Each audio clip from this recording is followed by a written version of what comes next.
Louvado seja o nome do nosso Senhor e Salvador Jesus Cristo! Coisa boa, gente. Que frio que tá fazendo aqui hoje na minha cidade. Olha só, queridos, estamos com 305 dias em propósito já.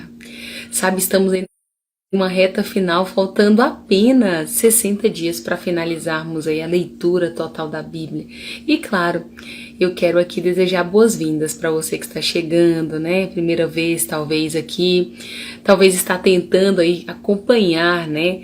Desde Gênesis ou então desde aí do Novo Testamento, né? Porque nós lançamos 2 desafios. Quem está vindo de Gênesis, então, até agora estamos no Evangelho de João, estamos com 305 dias.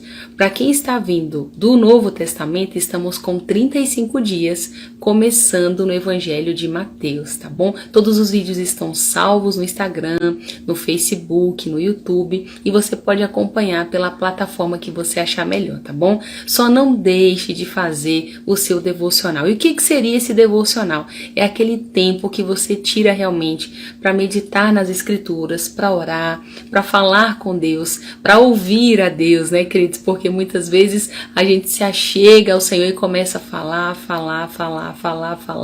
e a gente acha que a oração é só isso, a gente chega, fala, não para ouvir, né? Não faz uma oração contemplativa, adorando ao Senhor, Pai, eu sou tão grato, né? Uma oração também com gratidão ao Senhor por tudo. Então, nós percebemos que a gente precisa ter no nosso dia a dia esse período ali realmente de agradecer ao Senhor por tudo, engrandecer ao Senhor por tudo que Ele é em nossas vidas, né? E também, queridos, claro, né? Você fazer suas orações de petição sem problema algum, tá? Porque sabemos que tudo que pedirmos ao Pai em nome do Filho, né? É isso que diz a palavra do Senhor. O Pai atende. Então, sempre que nós formos orar, devemos ter essa convicção. Essa convicção, não sei se eu tinha falado convicção, gente, mas ter essa convicção, né, ao nos achegarmos ao trono da graça de Deus, sabendo que Ele nos ouve, que Ele é o nosso Pai, Ele é o nosso bom Pai, e como bom Pai sabe dar coisas boas a nós, que somos seus filhos, tá bom? Então, sem mais delongas, que Deus abençoe a sua vida. Vamos para o resumão de hoje, né? Então hoje, de acordo com o nosso cronograma, capítulos 5 e 6 do Evangelho de João. Lembrando que passamos por aqui então com esses resumos, né, diariamente, trazendo pontos, né, chaves ali do que está acontecendo no capítulo, mas não isenta você de fazer a sua leitura do capítulo inteiro, porque com certeza vão ter outros detalhes que você vai captar, receber como revelação da parte de Deus aí, tá bom? Então vamos lá. No capítulo 5, então, do Evangelho de João, queridos, começa então aqui trazendo para nós acerca da cura daquele paralítico no tanque de Betesda, né? Se você ainda não ouviu falar, deixa eu te contar bem rapidamente. Então existia esse tanque, né? Eles tinham algumas entradas e pessoas que eram inválidas, tinham algum tipo de doença, cego, paralítico, né? Enfim, tivesse alguma doença considerada até inválido, né? Vamos pensar assim, todas elas ficavam ali à beira daquele tanque, porque, queridos, o Senhor mandava um anjo agitar as águas e o primeiro que caísse nas águas ali, nessas águas, após ser agitada pelo anjo, a pessoa sairia dali curada. E existia um homem com 38 anos que já estava ali e a palavra vai nos dizer, queridos, que Jesus ao vê-lo, né, pergunta: ei, vem cá, você quer ser curado? E ali ele diz: olha, Senhor, deixa eu te falar, a questão é o seguinte, todas as vezes, né, que o anjo vem e agita as águas, eu até, na tentativa, né, de obter a minha cura, sempre vem alguém na minha frente e eu não consigo ser curado. E ali Jesus virou para ele e falou o seguinte: ei, levante-se, né? Levante-se, pega a tua maca e anda. Queridos, imediatamente, diz a palavra, esse homem levantou e ele saiu com a sua maca. Mas, né, queridos, a oposição já estava armada ali contra Jesus, claro. E ali, queridos, os judeus começaram a dizer para aquele homem: vem cá, você não pode sair por aí com essa maca carregando ela hoje não, hoje é sábado. E aí o homem disse: olha só, mas o homem que me curou disse que era para eu pegar essa maca que sair com ela andando por ali. E perguntaram então quem foi esse homem. E ele não sabia dizer, porque Jesus, ao curá-lo, entrou ali, foi pela multidão e ele não percebeu. Mais tarde, Jesus, numa ocasião, estava ali no templo e ele encontrou esse homem e falou o seguinte para ele: olha só, você está curado, agora não volte a pecar, para que algo pior não lhe aconteça. Então o homem percebeu que era Jesus, foi então até os judeus e contou para os judeus que era Jesus. Aí os judeus então passaram a perseguir Jesus mais ainda, tá? Continuando aqui o capítulo 5 para você. Por quê? Porque ele tinha curado no sábado e porque, queridos, quando foi questionado ali, Jesus falou, olha só, eu tô fazendo isso porque meu pai está trabalhando, né? Ele usava isso, meu pai está trabalhando e eu também continuo trabalhando. Então, ali eles ficaram realmente bem irados, querendo agora matar Jesus. Por quê? Porque Jesus estava chamando Deus de Pai e estava se igualando a Deus. Então, isso acendeu neles, né? A religiosidade, querido, se acendeu dentro deles ali nessa ocasião, né? Mas tá bom. Resumindo para você até aqui, só para que você entenda, aqui também Jesus vai falar acerca da vida através do Filho, né? Ele diz, olha, eu lhes asseguro, isso já no decorrer aqui do capítulo, tá bom? Depois desse episódio, ele está ali então afirmando e falando, ministrando ali para eles, dizendo, olha só, eu lhes asseguro que quem ouve as minhas palavras e crê naquele que me enviou, tem a vida eterna e não será condenado. E ali, queridos, continuou então ele dizendo e também falando acerca do próprio testemunho acerca dele. Ele disse, olha, eu não preciso do testemunho, ele disse, eu não preciso do testemunho humano, mas eu menciono isso para que vocês sejam salvos.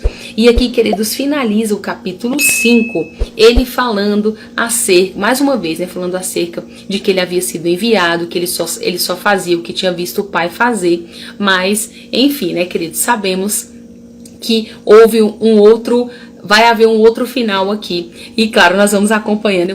Vou te contando tudo, tá bom? Vamos para o capítulo 6. Aqui encerra então no capítulo 5. No capítulo 6 já começa falando acerca da multiplicação dos pães. Eu não sei se você já ouviu falar nesse milagre, né? Aqui é a primeira multiplicação dos pães. Nessa ocasião, Jesus então estava partindo ali para outra margem da Galileia, e ali, querido, sempre que Jesus estava, havia uma grande multidão que o seguia, né? E nessa ocasião, queridos, ele subiu para o monte, se sentou ali com os discípulos, porque estava próximo às festas judaicas ali, né? A festa da Páscoa. Tá, o que aconteceu? Quando ele olhou, ele viu a multidão e ele olhou para Filipe e perguntou, Filipe, o que nós vamos fazer para alimentar toda essa multidão? Mas entenda, queridos, a palavra vai dizer que quando Jesus perguntou isso para Filipe, ele já sabia, tá bom? Ele realmente queria provar Filipe. E ali Filipe falou, olha, Senhor, mesmo que tivéssemos 200 denários, não seria suficiente para alimentar, né? Comprar alimento para esse povo. Aí outro discípulo, então, André, que era irmão de Simão, chegou e disse o seguinte, olha só, pai, tem um rapaz aqui que ele tem 5 pães e 2 peixes. Mas mesmo assim, aí ele falou, mas mesmo assim, o que seria isso, né, para alimentar tanta gente? Queridos, resumo, né, desse grande milagre que é muito comentado, é bem falado em nosso meio, né, no meio cristão. O que acabou acontecendo aqui? A palavra diz que Jesus pegou os 5 pães, os 2 peixes, ele deu graças, queridos, e ali depois ele mandou que todos os homens, né, se assentassem. Eram 5.000 homens, fora mulheres e crianças.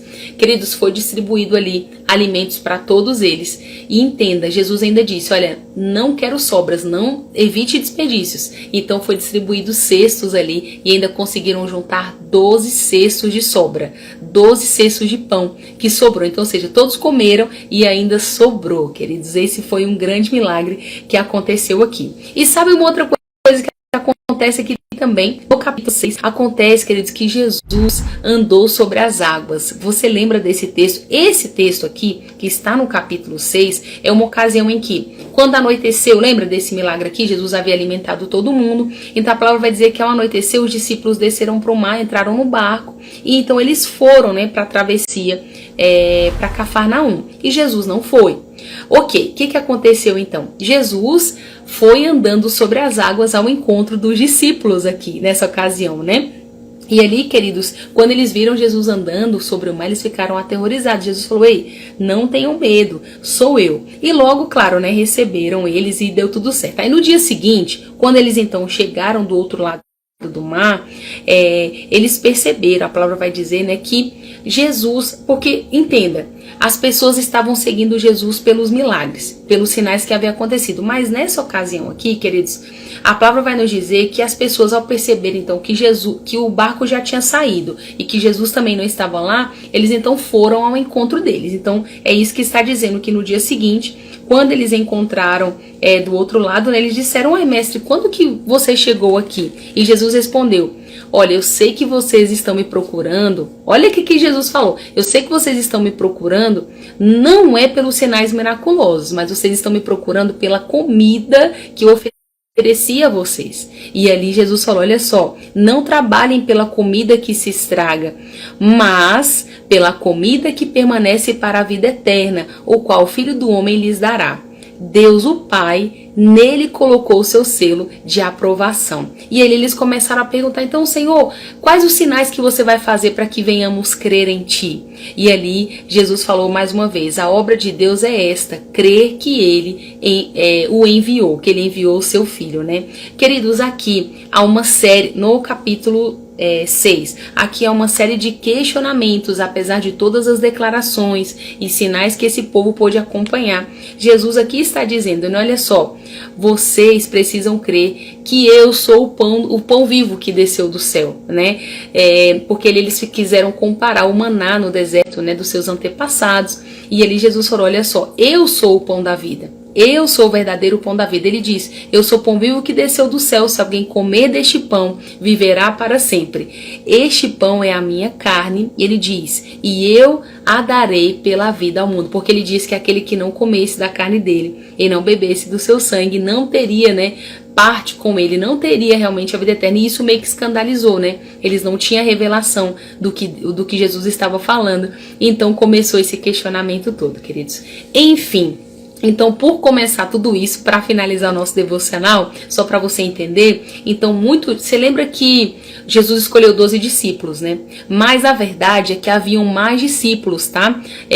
Em alguns evangelhos vão dizer que eram em torno de 70, fora os 12 tinham mais 70. E aqui, no finalzinho do capítulo 6, vai dizer então que diante de tudo isso, ao ouvirem esse discurso de Jesus, eles falaram o seguinte: dura é essa palavra, quem é que pode suportá-la? E ali, queridos, sabendo no seu íntimo, né, que seus discípulos estavam se queixando do que havia ouvido, Jesus então falou. Isso os escandaliza e, queridos, sabe qual é o resumo? A palavra vai nos dizer que então todos abandonaram Jesus, ficaram somente os 12. E ali nessa ocasião Jesus então vira para eles e diz o seguinte: vem cá, vocês também não querem ir? Vocês não querem ir com eles? E ali Pedro, né, maravilhosamente responde para o Senhor: Senhor, para onde nós iremos? Para onde nós iremos se só tu tens as palavras de vida eterna, né? E aí ele disse: nós cremos e sabemos que tu és o Santo de Deus. Queridos, e a palavra ainda vai dizer, finalizando aqui, que Jesus sabia que entre aqueles 12 ainda haveria um, né, que iria traí-lo, que era Judas, né? Que maravilhosa, né, essa palavra. Dá vontade de ficar já ir em todos os capítulos, né, para finalizar e a gente ver como é que vai ser o desfecho. Mas calma, um passo de cada vez, para a gente ir realmente meditando em tudo isso que está sendo dito a nós, amém? Não deixe de ler João capítulo 5 e 6 e vamos avançando aí rumo a esse propósito que é a leitura total da Bíblia. Nós vamos parar quando chegar em Apocalipse, tá bom? Que Deus abençoe a sua vida. Eu vou ficando por aqui e até o nosso próximo devocional. Tchau, tchau.